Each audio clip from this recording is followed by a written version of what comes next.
పంకజం ध्यानयज्ञसूत्रमिन्दुशेखरं कृपाकरं नारदादियोगी वृन्दवन्दितं दिगम्बरं काशिकापुराधिनाथ कालभैरवं भजे।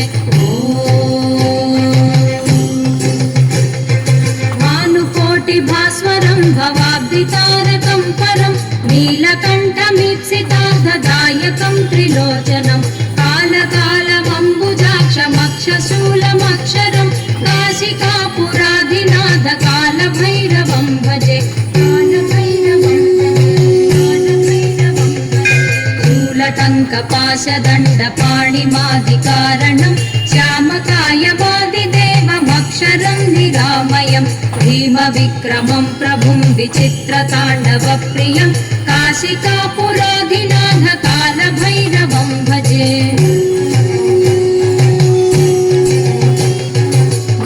मुक्तिदायकं प्रशस्तचारुविग्रहं भक्तवत्सलं स्थिरं समस्तलोकविग्रहं निक्वणन्मनोद्यहेमकिङ्किणीलसत्कटिं काशिकापुराधिनाथ कालभैरवं भजे।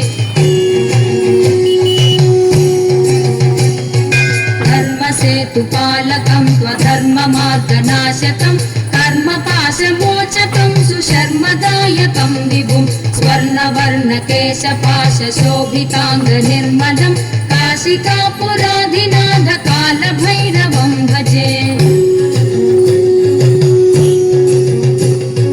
रत्नपादुकाप्रभाभिरामपादयुग्मकं नित्यमद्वितीयमिष्टदैवतं निरञ्जनं मृत्युदर्पनाशनं करालतं शभूषणं काशिकापुराधिनाथ कालभैरवं भजे।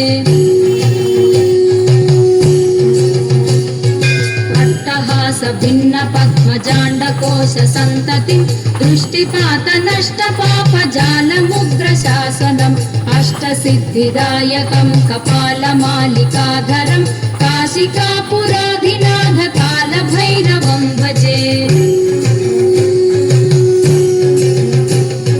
भूतसङ्घनायकं विशालकीर्तिदायकं काशीवासिलोकपुण्यपापशोधकं विभुं नीतिमार्गकोविदं पुरातनं जगत्पतिं काशिकापुराधिनाथ कालभैरवं भजे।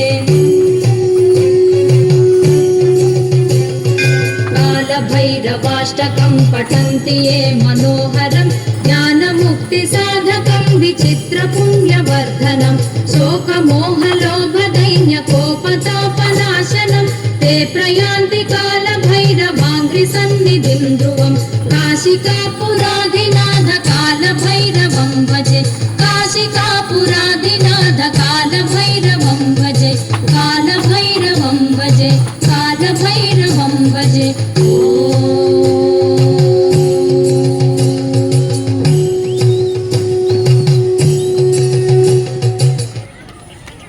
గట్టిగా చప్పట్లు పెట్టాలి మా చిన్నాళ్ళకి. తదుపరి నాట్యాంశం